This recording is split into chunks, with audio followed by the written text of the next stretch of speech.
Yo, what's going on? Today I wanted to go over Nilou, sort of my feelings on her after playing her for quite a bit, and just whether or not, if you haven't summoned already, whether you're kind of on the fence on whether you want to get her. Sort of like you're kind of thinking, oh, is this another Kokomi character that doesn't look very good on launch, and she's gonna be way better with more Dendro releasing. As you can see, she already has a pretty strong team comp, but there are a lot of caveats with it, which we'll get into the thing. First off is how expensive she is. There's no other HP weapon in the game, so we're gonna summon for a weapon, and let's see what we get right now. Ugh, yes, that's so good. You also have to make sure to make that you 90 her as well because she's desperately gonna need it. I had footage of her level 80. Definitely, it was so bad I don't even want to show it. It just doesn't feel good. You want her to get as much HP as possible. Around the 70k is when you have her weapon and a lot of and maybe even substat like extra HP substats on your flower and feather. But maybe there's gonna be another artifact set. So, but again, like if you're just like this based individual right here, and you're like, you know what, why flow over meta? Screw it, I don't care. Then sure, obviously this video isn't for you. Who cares? You're gonna summon regardless, right? But if you're kind of like, I wanted to still play well, I want to just show you this is basically the worst case scenario for her, right? Worst and best case scenario. AOE, right, with a lot of enemies bunched together, but where healing is kind of necessary.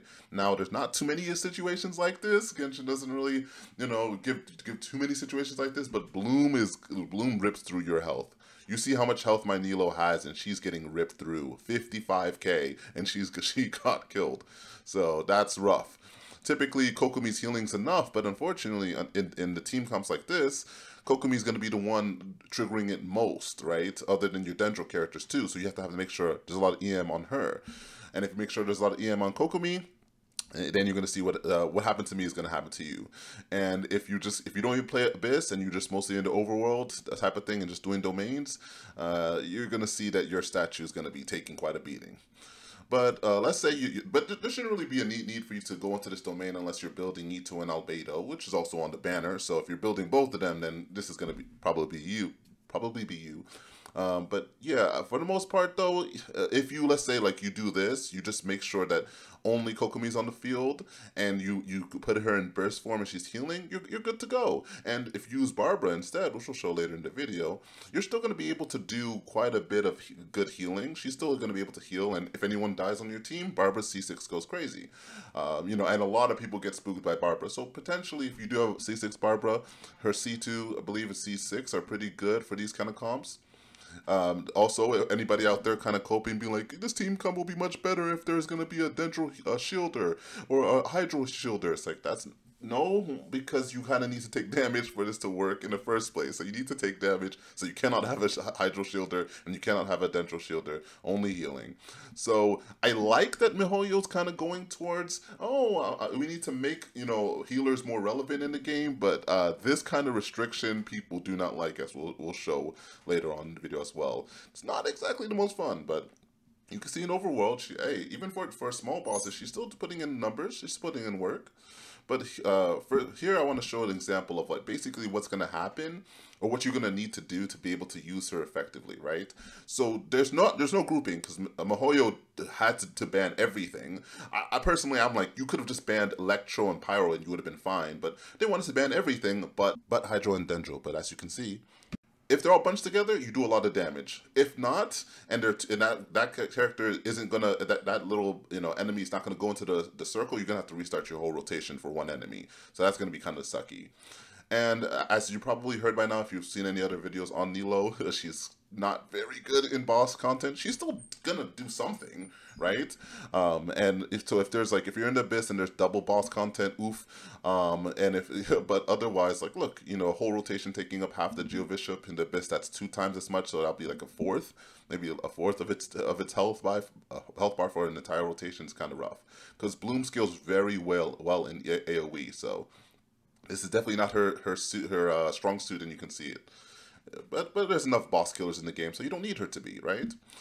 But one thing I found while fighting this big dude right here was that a lot of people are saying that Nahida will save Nilou type of things, and sure she'll probably make it a lot easier to play Nilou. It's still kind of expensive, but most people want to get archons anyway, so whatever, right? But for the most part, the issue is you saw Kokomi getting smacked around, and she's pretty tanky on her own. Imagine Nahida. Nahida's gonna be kicked like a soccer ball across the field. The large Hillisho is just gonna pick her up and toss her like a football. Like it's gonna. I don't know why people aren't really seeing like, yeah, she's not like I don't know if she's future proof, and that's just showing real quick that the HP substats on artifacts are gonna be really good for Nilou. So, but yeah, I don't think Nahida's gonna make it better and maybe funner to play.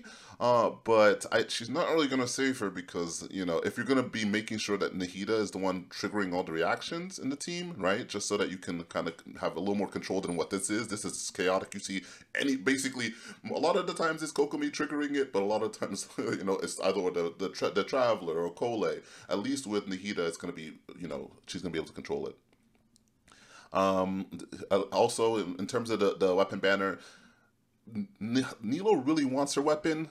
I'm still gonna say wait for Nahida because she's just gonna overall improve your account, in general, right? But if you are someone who doesn't even want Nahida, you don't care about most of the units, you really want to go all in for Nilou, this is basically like a Hu Tao Homa situation, just so that you know. I've seen a lot of people calling her mid-low because definitely right now she is not very good. It's very hard to be like, okay, I'm gonna choose my Nilou comp, even in AoE situations, because you could just bring Venti, Venti, Electro Charge Venti, and then kill everything. And then you can see, even for people who want to just get the character and have fun with her, right? She basically becomes a healerless Barbara if you bring any of your other waifus on the team anyway, right? So you can see it's how disappointing it is. They're like, oh, I'm going to pull her. She looks nice. Let me add another character in the comp and just kind of do whatever, right? It's like, no, because then she's barely doing anything. As you see their reaction right there. But, a lot of people are like, what if I don't have Kokomi? I'll showcase a little bit with Barbara. And surprisingly, she wasn't that bad. Of course, this is C6, Barbara. Again, it's not too hard to get, but I don't, some people might, I don't know, depending on how you see it, are lucky or unlucky on how many constellations to get Barbara. So, but, even at C0, I guess you could make it work. You definitely won't need her to be 90, of course. I don't like to 90 the older characters, but you can, and it's probably going to have more damage than that. So just a quick reminder. But you can still see it still works. You have to get really up and close with Barbara, and then just kind of make sure that her ring plus the autos are there. Maybe weave in some charge attacks so that you can get around ICD and proc some more blooms. But yeah, for the most part, of course, Kokomi's going to be the way better version in this. Better heals, better, just like at least you're able to put your jellyfish kind of move around, a little more freedom that you don't have to be all up in their face as well. So, but you can use what you got. So for overall, what I think about Nilou, she's extremely expensive. Desperately wants her weapon. There's no HP sword for her other than Jade Cutter. So if you lost it the 50-50 like I did, sure, I guess you could put that on.